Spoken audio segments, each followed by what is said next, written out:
Why do 70% of people believe in the supernatural? Is it the thrill of the unknown, the allure of the mysterious, or perhaps the deep-seated fear that there are things beyond our understanding? The supernatural has always been a topic of fascination, a realm where reality blurs with the fantastical, because sometimes the unknown is all too real. The stories we hear, the whispers in the dark, the shadows that move when no one is there. These are not just figments of our imagination. They are echoes of a world that exists parallel to ours, a world where the rules of reality are bent and twisted. Lena had just moved into her grandmother's old Victorian house, creaky, eerie and filled with secrets.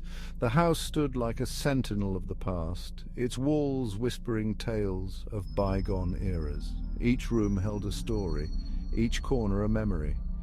The air was thick with the scent of old wood and forgotten dreams. One afternoon in the dusty attic, she found a locked wooden trunk. The attic was a treasure trove of relics, a place where time seemed to stand still. Dust motes danced in the shafts of sunlight that pierced through the small, grimy windows. Lena's curiosity was piqued as she approached the trunk, its surface covered in a thick layer of dust. Inside, an ornate mirror wrapped in tattered cloth. The mirror was unlike anything Lena had ever seen. Its frame was intricately carved with symbols and figures that seemed to move when she wasn't looking directly at them. The cloth that covered it was old and frayed, as if it had been there for centuries, protecting the mirror from the ravages of time. As she unwrapped it, a chill ran through her. It was as if the mirror exuded a coldness that seeped into her very bones. Goosebumps rose on her arms, and she shivered despite the warmth of the afternoon. The air around her seemed to grow heavier, pressing down on her with an almost tangible weight. The smudge on the mirror wouldn't come off. Instead, it shifted like a shadow. Lena rubbed at the glass with increasing frustration. But the smudge seemed to move of its own accord, evading her efforts. It was as if the mirror was alive, its surface a portal to another world where shadows had a life of their own. That night, Lena awoke to faint tapping. The sound was soft at first, almost imperceptible, but it grew louder with each passing moment. It was a rhythmic tapping, like the sound of fingernails on glass. Lena's heart began to race as she lay in bed, straining to hear where the sound was coming from. Heart racing, she turned on the lamp. The room was bathed in a soft golden light, but the shadows seemed to grow darker, more menacing. The tapping stopped abruptly, leaving an eerie silence in its wake. Lena's eyes darted around the room, searching for the source of the sound. The tapping stopped, but in the mirror's reflection, a dark silhouette stood at the foot of her bed. She looked around. Nothing. The room was empty, but the mirror told a different story. The silhouette was tall and thin, its features obscured by the darkness. It seemed to be watching her, its presence a silent threat. Back to the mirror, it was closer, peering from the glass. The silhouette had moved, its face now inches from the surface of the mirror. Lena could see its eyes, dark and hollow, staring back at her with an intensity that made her skin crawl. She felt a cold sweat break out on her forehead as she realized that the figure was trying to cross the boundary between the mirror and her world. Terrified, she shoved the mirror face down. The sound of the mirror hitting the floor echoed through the room, a sharp contrast to the oppressive silence that followed. Lena sat on her bed, her breath coming in short, ragged gasps. She tried to convince herself that it was all in her head, a trick of the light and her overactive imagination. Stress, she told herself. But the next night, the tapping returned, louder, insistent. It was as if the entity in the mirror was growing more desperate, more determined to make its presence known.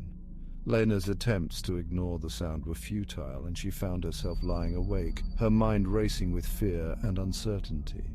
She hid under her covers, feeling the temperature drop. The air around her grew colder, and she could see her breath forming small clouds in the dim light. The tapping grew louder, more frantic, and Lena felt a sense of impending doom. She pulled the covers tighter around her, as if they could protect her from the malevolent force that seemed to be closing in on her. A whisper, a voice through static. It was faint at first, barely audible, but it grew clearer with each passing second. The voice was soft, almost soothing, but there was an underlying menace to it that sent shivers down Lena's spine.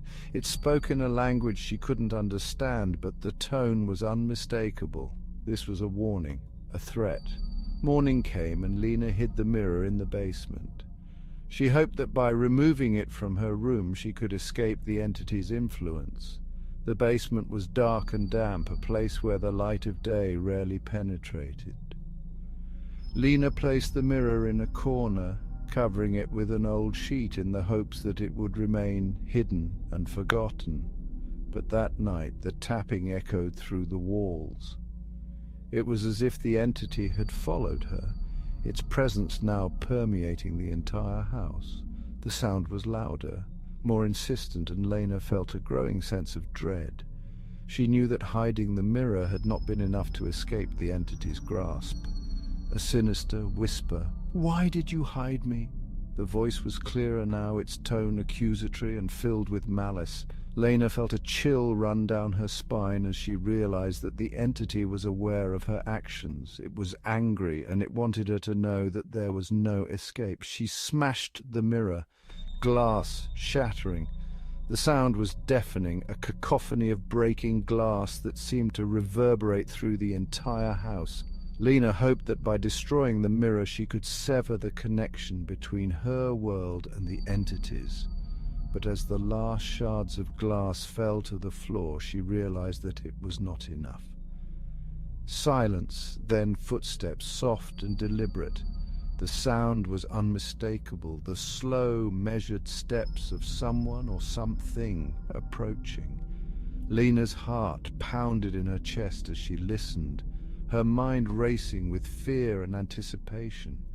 The footsteps grew louder, closer, until they stopped just outside her bedroom door. They stopped outside her bedroom door. The silence that followed was oppressive, filled with a sense of foreboding. Lena held her breath, straining to hear any sound that might indicate what was on the other side of the door. The air was thick with tension, and she felt a growing sense of panic. A cold whisper, "You can't hide from me." The voice was right outside her door, its tone filled with a chilling certainty. Lena felt a wave of terror wash over her as she realized that the entity was not bound by the mirror. It had found a way to cross into her world, and there was no escaping its grasp. The door creaked open, darkness enveloping the room. The shadows seemed to come alive, swirling and shifting as they filled the space. Lena felt a cold breeze brush against her skin, and she knew that the entity was in the room with her. She could feel its presence, a malevolent force that seemed to suck the warmth and light from the air. A shadow crawled towards her, a cold hand brushed her cheek, and everything went black. The last thing Lena saw was the dark, hollow eyes of the entity staring back at her, filled with a malevolent glee. She felt a cold hand touch her cheek, and then the world faded to black. Lena was never seen again. Her disappearance was a mystery, a puzzle that no one could solve. The house stood empty for years, its windows dark and its doors locked. But the stories persisted, whispers of a haunting that refused to be silenced. But at night the new occupants hear tapping in the walls and a soft haunting whisper. The cycle continues, the entity's presence a constant reminder that some things are better left undisturbed. The house remains a place of fear and mystery, a testament to the power of the unknown.